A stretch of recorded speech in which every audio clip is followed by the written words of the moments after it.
Hey everyone, this is Russ from Retro Game Core. So today we're going to look at the RG351P. This just came in the mail, so I'm going to unbox it and do everything together with you here on YouTube. I ordered this on the 17th of September, and it was packaged on the 23rd, and I got it here on the 29th. So it cost me $110 USD, and then $10 to ship it, and then another $20 to ship it DHL to get it here even faster. And the shipping was fine. It came actually a little sooner than I was expecting, but they've been having issues with this device, with the Wi-Fi antenna in particular, so they stopped production for a little bit, and they ended up removing the Wi-Fi antenna from later models, and now the price has been dropped to $99 with the same shipping requirements as well. So the device that I got actually has the Wi-Fi antenna on it, and we'll test that out later, but today I really want to focus on the out-of-box experience. What is it going to be like when you first open it up? So opening it up, you know, it's got a little bit of styrofoam. You can see I accidentally scratched my box a little bit and just getting a little overeager with my scissors. I got the white model, but there's a purple and a black model as well. And let's look at some of these stats here. So it says that it has an 8-hour battery life, which we'll see when it actually happens. It also says it has a 1.5 gigahertz CPU. Now we've looked at this chip and it actually shows a 1.3 gigahertz out of the box, but it looks like it might be able to be overclocked a little bit. Okay, and you know, the box itself also says it's Wi-Fi capable, which I think they're going to have to remove that from future boxes. Here's the device itself, you know, no frills or anything, you just open it up, and underneath the device itself you have the USB-C cable. They reminded me in an email that this is only for charging, not for data transfer, so something to think about there. And then the user manual. So I've never been a fan of the Anbernic user manuals. They're just kind of really hard to read, and they don't have all the information you actually need. But that's fine. That's where we come in as a community to try to figure out how to actually make these things work in an ideal way. Now you can see here there's a lot of hotkeys that are actually tied to RetroArch, which is the backend that most of these games are playing off of as far as the emulation cores. So we'll go into that here later a bit. But as it stands, these are the RetroArch options, which is not available for all things. So for example, DS and PSP, they don't actually use this RetroArch at all. You see other settings here as far as how to change the language and things like that. And then how to copy games over. They actually say to use Disk Genius with the SD card itself. We'll do that in a different video. I'm just going to use what's on the SD card right now so you get a feel for what it's like, because they really sell this as if it already has preloaded games. You don't need to do anything but turn this on and play games. So that's what we're going to try to do today and see how it works. Now I'm a little bit critical when it comes to the user experience, so we'll walk through that and we'll see specifically how I feel about it, but I'm optimistic about it. I think that, you know, the videos I've seen so far make it look pretty good, so we'll try it out. So let's pull out the device itself. You know, there's a little bit of foam covering on it, and let's actually get it in the hand. So in general, it feels a little light. You know, it's an all plastic body. I think it looks really good. I like the black and white contrast on this one in particular. I've heard that the white one is the one that's selling the best. You can see it has two USB-C ports on the top as well as a headphone jack. No HDMI, unfortunately. I'm a little disappointed about that. Stereo speakers at the bottom. Only one single SD card, which is your firmware as well as your games. On the side here you see there's a volume wheel instead of buttons, and so initially I was a little worried about this. I thought that maybe you would slip with your finger and turn the volume up, but it's very sturdy and it's kind of stiff, which I really like, so you really have to be deliberate in turning on the volume. The shoulder buttons feel like any other RG350 device, just kind of that plastic clickiness to them. The D-pad and the face buttons all feel very good. Exactly what I was expecting when it comes to the RG350M. As well as the original RG350, just nice and mushy. Analog sticks feel a lot like Switch analog sticks. No surprises there when it came down to it. Now on the back there are these two rubber pads. I'm not a big fan of these pads, but you know, it is what it is, so they're there. So let's look at the dimensions compared to the RG350M. So you can see here, it has a wider screen to it. It has a 16:9 ratio, which makes it a little bit different than the 4:3 ratio on the RG350M. So it's a little bit wider of a device and also a little bit shorter of a device. It feels more like a PSP in your hand than it does a DS, if that makes any sense.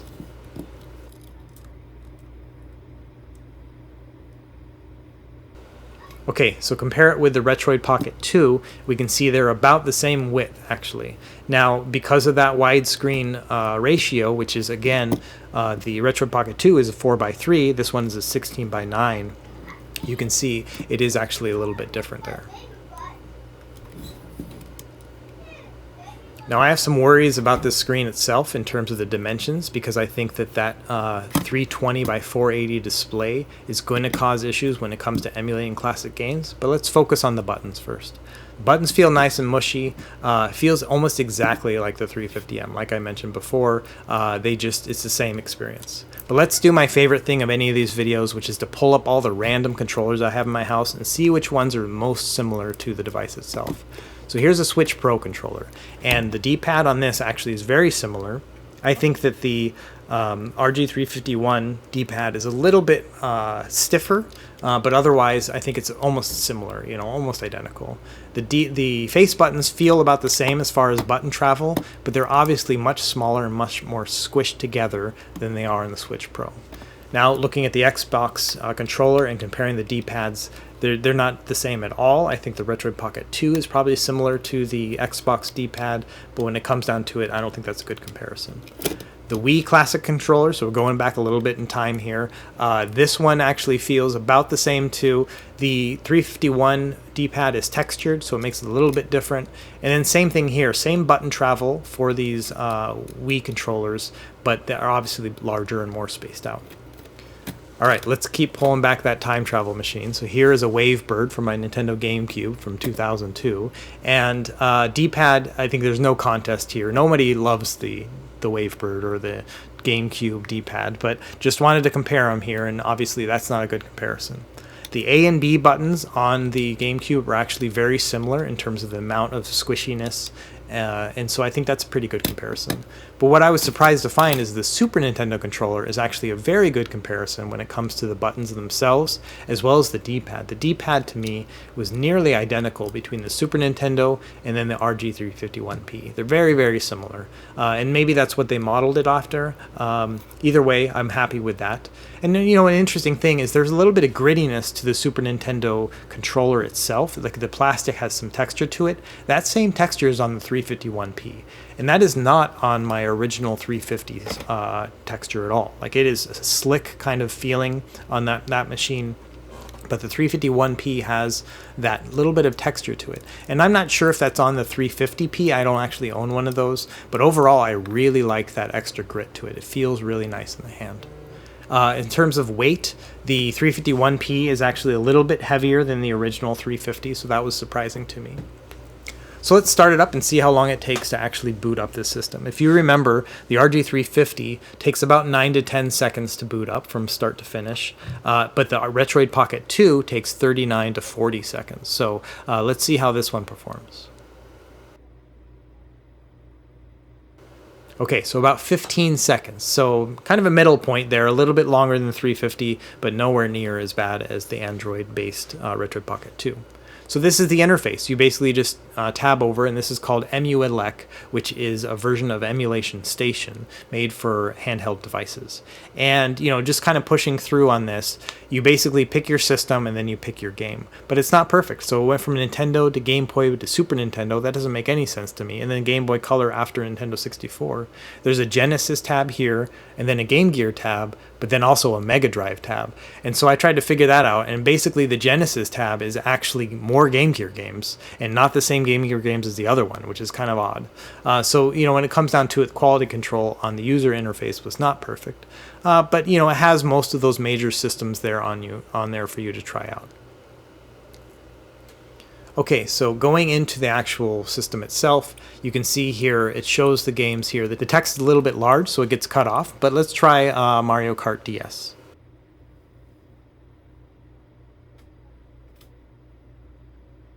Okay, so right off the bat, I see two weird things. One, you have this stylus there that is part of the emulator. I don't need a stylus in this game, so I'm not really sure what the need is for that. And then also there's a mouse cursor up on that top right of the screen, and I can't get that to go away. I don't know what the deal is with that, but I'm not happy about having that little thing.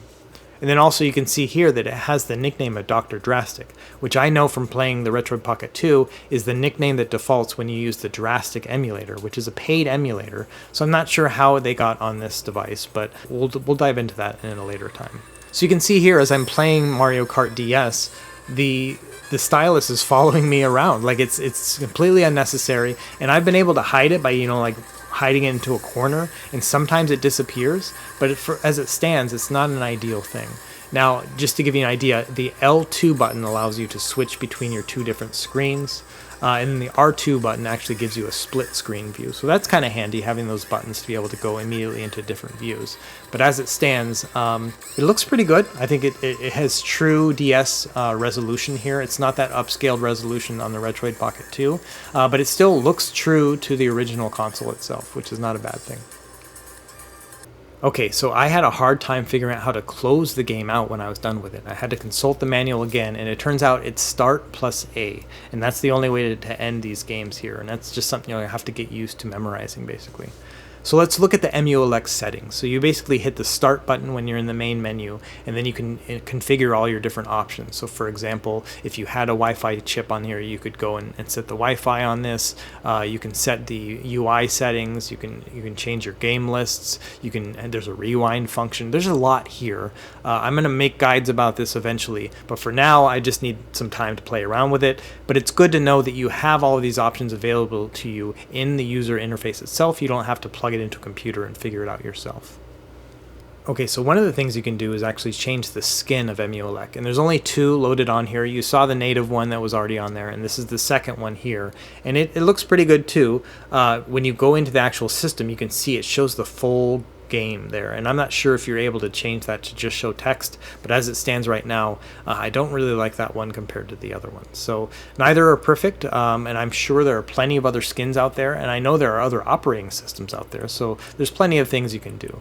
One example is, for example, right here, I tried to start up Donkey Kong Country, and instead, because I couldn't see all the text because it's cut off because it's too big and the pictures are too large or whatever, I started up Donkey Kong Country 2 on accident. And so that's just something to think about. It's not very intuitive when it comes to finding the game you want right then and there and jumping into it. And they're all based on a number system, so it's not actually true alphabetical or anything. Okay, so let's look at the graphics here. And if you look at the Super Nintendo graphics on the Donkey Kong Country 2, you can see it looks very pixelated. That rope and stuff looks more pixelated than I was expecting. And I think that has to do with the squished format of this 16:9 resolution here, this 320x480. And so I wanted to pull up the PSP, which has a native resolution that's very similar to 16:9. It's almost identical to it. And the first thing I saw was that there are black bars at the top and bottom of this. And that didn't make any sense to me. Why are there black bars on this game when it has basically the correct resolution here? So obviously I need to dig into the settings. I'm not very happy with it. You can see here too, when I'm pushing this button in order to actually do the stroke bar, it's all weird looking. And so the emulation is not perfect on this. And I'm just using the games that are preloaded on this SD card that came from Ambernick. So maybe there's going to be more tweaking I need to do. But as it stands right now, nothing's running perfectly. You know, I was hoping that it would just be able to just hand it to a child and be able to say, okay, play all your games. I don't think we're there yet out of the box. I think it's going to need some work. So let's jump into Dreamcast. This is obviously a system I'm very familiar with. I just spent a week playing around with it for my Retroid Pocket 2. And the first thing I noticed is that the text does not look very good in this game. And then when I started the game up itself, the graphics looked very poor. And I know why this is, and that's because it's set in RetroArch, it's set at 320x240 resolution. And this is what it looks like on the Retroid Pocket 2 if you have those same settings set. And what it looks like to me is like a Super Nintendo game. It does not look very good. And so I went into the settings later on in the video and tried to change it, and we'll get into that here in a minute. But overall, I immediately noticed that the graphics did not look very good for the Dreamcast. Okay, so let's jump into Nintendo 64, just right out of the box here, just starting up a game. And you know, they only have 5 options on here, but let's start off with this game here. This is also using RetroArch as its backend, and so we really got to figure out how to get into those RetroArch settings and figure that out. And you can see me, I'm trying to consult the settings, trying to push any button to try to figure out how to make this work. I figured out that, you know, the R3 and the L2 button makes fast forward work, and you can do save states by doing R3 and R1 or L1. You know, it's very confusing. You got to kind of figure them out. But down the line, I figured out how to get into the RetroArch settings, and that's by hitting L3 and R3. If you hit them at the same time, that'll get you into the proper RetroArch settings. And here you can adjust things like options and make your save states and things like that as well, like you would with any other device. So that's nice to know, and I wish it was in the manual, but it wasn't. But now we know that it's L3 plus R3 to get into these RetroArch settings. Okay, so I tried to play around with some of the graphics settings here. I couldn't really make any difference when it came down to it. And if you look here, it still looks a little bit pixelated, a little bit more than what I was expecting. And I think that's because of the display. So instead of taking a 640 by 480 display, which would have shown a true resolution, they've done the 320 by 480 and made basically half pixels on the vertical side. And that's why things are looking pixelated and a little bit weird. And we'll get into that in a minute with Dreamcast too, because some of the text looks really squished. Okay, so one of them that actually runs on native resolution is the Game Boy Advance, and this one actually looks really good. You can see here it has a bit of a grid kind of shader to it, so going back into the settings, you can go down to the shader settings, and here I'm going to turn off the shader. So I'll go in here, pick shaders, and then I'll turn the video shaders off. And that basically shows just the true kind of hardware scaling here. And we'll go back into the game and have a look. And yeah, so now the shader's gone. There's no grid kind of overlay to it. And to get it back, what you do is you hit L3 and R3 again, get into the settings, you go back down to shaders, you turn shaders back on, then you hit load shaders, and then in here it has the one shader right here in this setting, and you just load that up, and it says LCD3X. You pull that up and start the game up again, and your shaders are right there again. So you can see it has that kind of grid overlay to it. And I think that looks really good on there. Of all the highlights, I think, of this system so far, the Game Boy Advance runs best. It fills up the entire screen, everything looks really good, it plays really well. I think it might actually be better than what it is on the RG350 or the Retroid Pocket 2 because it is the native resolution. Okay, so let's go back to Dreamcast now and let's look at these settings. So what I've done is I've gone into RetroArch, changed the settings to the resolution is now 640 by 480, and immediately as I pull it up, I notice that it's the same low resolution, that 320 by 240. So even though I've changed it in the settings, I don't think it actually made any difference with how the visual fidelity looks. And that's disappointing to me. I really like how the games look on the Retroid Pocket 2. They're pretty amazing, they're crisp, they look perfect. This looks to me like a compromise. I think that even though the games play pretty well, the graphics to me look much worse. And it makes me wish I didn't have a Retroid Pocket 2, so I didn't have something to compare it to. But that's what we're here to do, is to make a comparison. So let's look at Sonic Adventure 2 between these two devices and how they perform. So looking at the Retroid Pocket 2 screen, it just looks true, like the height of the text looks about appropriate to what it's supposed to be, whereas on this one it looks a little bit more squished. So let's start up the game and see how it performs in terms of the gameplay between the two. How does the speed look? How do the graphics look? So overall, the 351 seems to perform out of the box much more quickly than the Retroid Pocket 2. And this is me with all of my settings configured perfectly on the Retroid Pocket 2.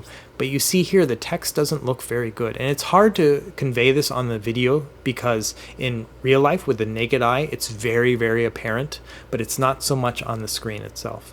If you look at this, it just looks sharp and clear and perfect to the naked eye as well as here on the video. And it's just not as good on the other one.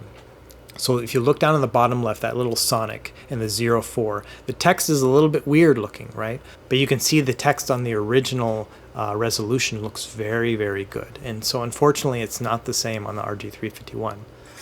But the gameplay is good. I really think that it plays nice and smooth, especially compared to the Retroid Pocket 2. On this game in particular has quite a few hiccups, and this one does a little bit better on the 351, at least in terms of performance. So if you really love the Dreamcast and you really want to make sure you can play every game and you don't really mind the kind of graphical glitches that are involved with the 351, this might be the better choice in terms of just having raw power and better gameplay.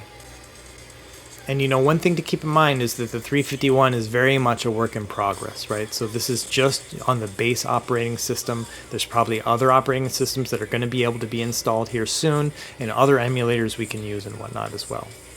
So let's take a game that I know plays well on probably both systems, and that's going to be a PS1 game, and it'll be Castlevania Symphony of the Night. So you can see here on the RG350, the text looks really sharp and clear and not squished. It just kind of looks true to what it should be. Whereas on the 351, it's a little bit squished looking, but it's still nice and sharp, it's clear, and I think it looks really good. It's just a matter of comparing the two. You can definitely tell a difference.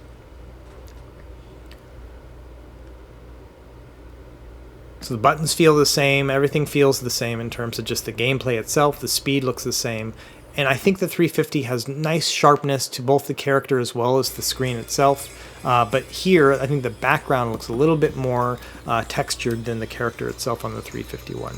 So not quite perfect, but again, very, very close, and I think that they both play really well. If you don't have something to compare it to and you just hold the 351 in your hands, I think you'll be impressed. I think you'll be happy with how it plays with PS1 games.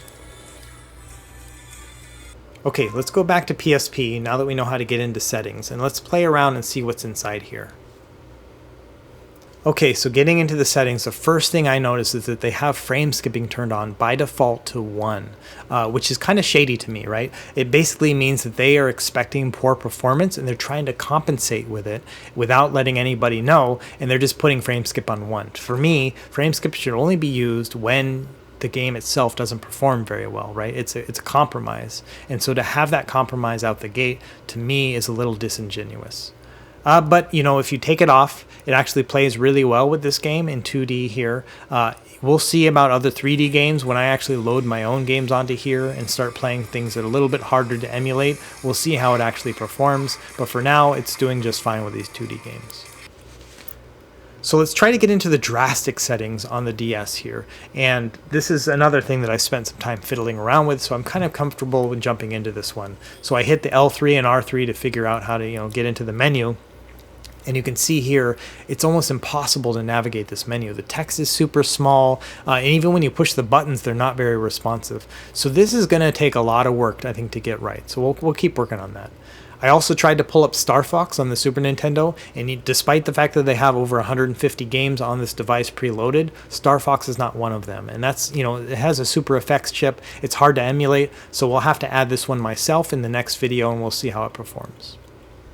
Okay, so overall, let's talk about this device. My honest take on it right now is that I liked it much better before I turned it on. And I think that says a lot about the user interface, it says a lot about the software itself, but those are all kind of things that you can overcome over time, right? And we'll play around with it. We'll see what we can do over the next coming months in terms of improving the gameplay experience. The nice thing is that it has a really great shell to work with, right? It's just the buttons are all perfect. The craftsmanship is very nice. I really wish that they had put a 640 by 480 screen on here. I think that was a really big compromise that shouldn't have been done. But we'll play around with it. We'll see, At the end of the day, I don't think that this is a competitor for the Retroid Pocket 2. Instead, I like to think of it as a competitor for the RG350. If you have an RG350 and you're trying to get certain games to play, Nintendo 64, DS, PSP, Dreamcast, then this might be a viable option. I think if you have a Retroid Pocket 2 and you're trying to decide whether or not you want one of these two, I think that the Retroid Pocket 2 is a better deal just because of that screen aspect ratio. Now we'll see in the coming months once they make changes to the software itself, and maybe they're going to release a metal version down the line, but when it comes down to it, it's the screen that's holding me back from saying this is a must-buy item. So that's really it for this video. Leave some questions down below. I'm going to do another video tomorrow or the next day once I've kind of got a better feel for things and I've played around with the actual SD card inside and added my own ROMs and whatnot. But let me know what you want to see because I'd love to incorporate it into my video. So leave a comment below, let me know. And until then, we'll see you next time, and happy gaming.